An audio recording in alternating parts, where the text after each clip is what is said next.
stomped out and the Manrarians forced to flee. The decision was made by the highest-ranked soldier, Captain Conahoy, to remain and defend. This was a difficult thing to do, for there was no defensive terrain nearby, apart from a small collection of fruit trees planted on a farm to the south. "Dig in and wait," said Captain Conahoy, and so wait, they did.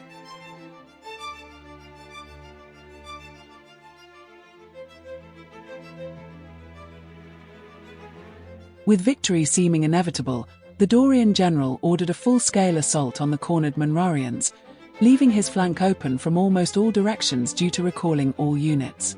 This was a fatal flaw, however, for from the farthest reaches of the desert came a surprise, one that would shake up the battlescape once again.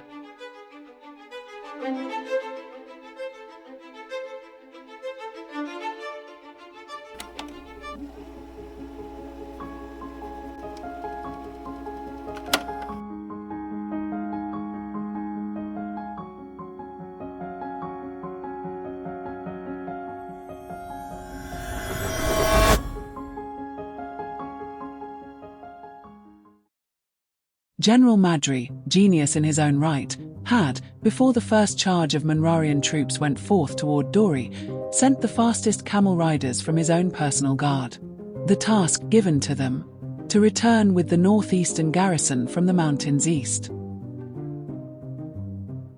The general had foreseen that Dori kingdom would need to remain there, in Axles, their garrison, lest they abandon the kingdom altogether.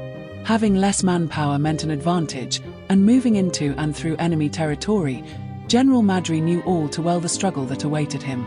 Growing up in central Bomba, the capital of the kingdom of Monra, he, and all other orphans had to fight to simply survive. Through his struggles, he saw. And as general, he did eventually conquer.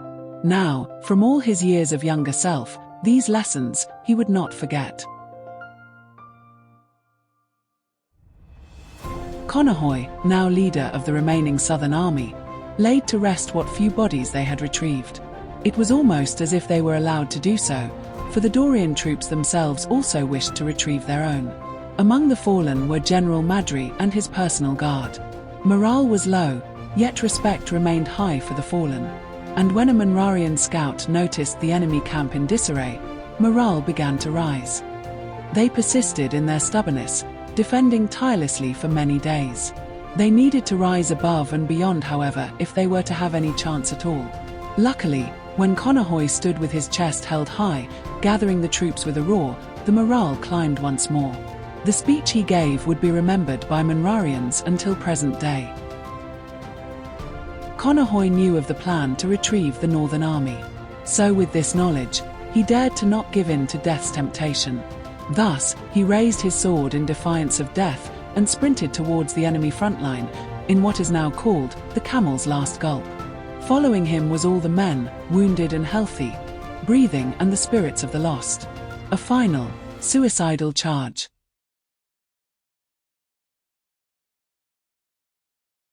Deep within, Conahoy knew that it was unlikely that they were to survive, despite reinforcements supposedly arriving sometime in the near future. But given the lack of enemy troops visible across the plains, this was as good a time as any to die in battle. They had no food, and now, with his speech, a burning desire to succeed. When they arrived at the front lines, however, something surprising revealed itself, even more so than the northern troops' return. 2 days before the Camel's Last Gulp, the Dorian general Bombus received word that the entire army garrisoned within the petty kingdom of Axles had gone missing. It had been some time since word was received regarding their status, and all trade with Axles had stopped. Dori was in trouble. Not foolish himself, General Bombus sends 1/3 of his remaining besieging troops to the east, with orders to secure their border and wait for further orders. This small army was to be led by the prodigy tactician, Ganymede.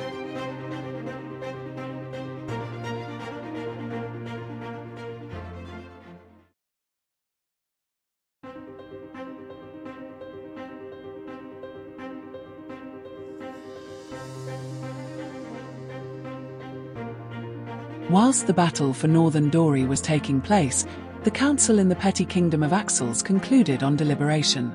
They had settled on a Gnomia named Gnomia, and had given her the title of regent. The Dorian garrison stationed outside their capital city had until now attempted to intervene in the voting process. Immediately upon becoming Axel's part-time leader, Gnomia got to work removing thorns in her side. This process was easy and done in obscurity, and by her side stood an army of peasants, ready and willing to fight for her. Her words shook the very souls of the poor peoples of Axels. Her speech to the people would go down in history as one of the greatest infamous power grabs. By no means was she as infamous as Silver Sal, Lao Clev, or the great Congolian king, but she had less than her counterparts, and still she succeeded.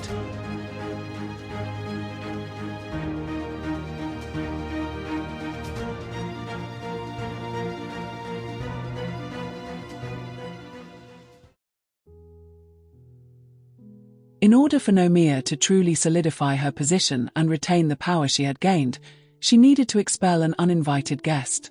Word reached the garrison via their Axel spies that they had planted upon arrival that an army, or rather a bunch of peasants, were on the march towards their encampment. The captain of the Dorian garrison raised his men from their slumber and quickly hastened a response.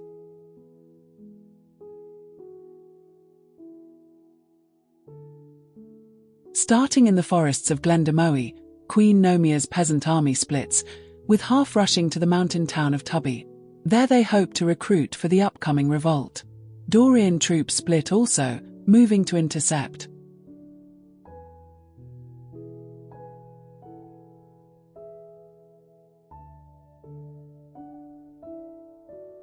Tubby town will, along with Antix, be the center point of the fighting for most of the revolt. By the end, it will be devastated beyond repair. Approaching the capital of Axels, the Dorian army believed this to be a simple siege. However, they were met with fierce resistance from the city, and the forest surrounding the city made it so hit-and-run tactics were nearly impossible to stop. Day and night did they try, but to no avail. The invading Dorian army was not once able to make headway past the capital's forests. Soon, the Axelese troops will push their invaders out of the capital area and back to Tubby town. History still speaks of the invincible defenders of Antix. Some say that they are still there among the walls and towers of Antix, defending and waiting for their calling. Not a single time during the assault on the city's gates did the defenders lose. And rightly so, for the Dorian garrison army naively underestimated the defending natives, foolishly leaving their base camp unguarded.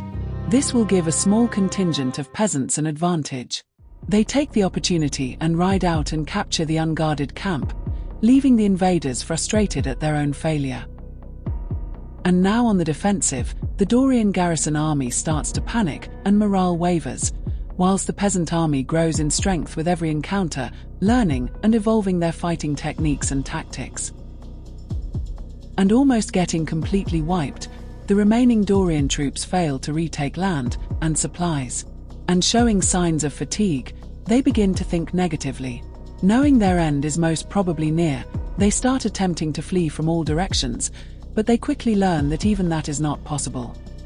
But, determined now to at least return home, the Dorian garrison make a desperate, yet successful attempt to retreat to their border. And successful in their retreat south, they make a temporary camp. With such little provisions, they are forced to forage for the time being. But, whilst foraging, they are surprised with a hunting party of vicious and furious peasants. The foraging party is destroyed, and so too soon will the base camp be as well.